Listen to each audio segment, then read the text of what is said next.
The year my mother joined her people, I planted 1,000 tomato seeds for a yard that can only sustain 10 plants.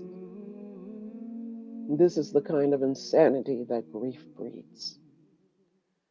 My mother died in January 2019. By February, my narrow windowsills teemed with exotic names. Azoishka, Constoluto Genovese, Silvalente, Drusba. I grew so many black tomatoes, but in my haste to escape my pain, I forgot to plant seeds for my favorite black, Paul Robeson. I watched the seedlings like an expectant mother. Every day waited for their true leaves to fracture the light. I hoped my mother would show up in May when I sat on the rusted chair, played Nina Simone in a haze of Nag Champa, and transplanted the seedlings to their final resting place. In July, I imagined she grew as impatient as I was, waiting for that first ripe tomato. My mother despised mayonnaise and preferred her love apples almost naked. She sliced them open, placed salt on their innards, then swooned.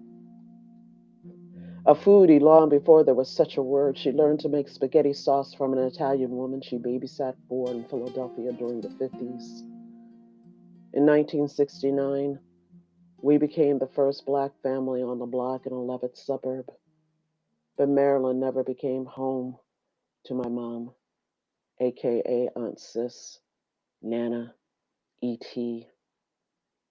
She wrote a children's story she loved to read me about an African princess named If Me. Had an IQ of 180.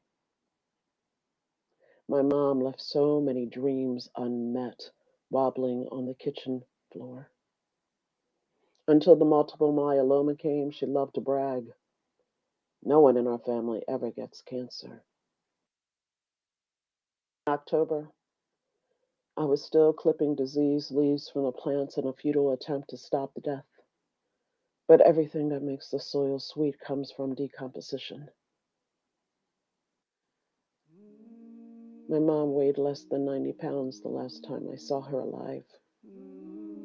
As her breath waned, the plants outside her hospice window whistled in the cold evening air, like the dead plants I just couldn't bury. My brother thinks I should grow fewer, but I won't. Growing tomatoes is the one place where I can find my mother and not collapse. In my garden, salt tastes like sweat, not sorrow. If I could, I would plant 1,000 acres of love apples. And even that would not be enough to cry her back to me.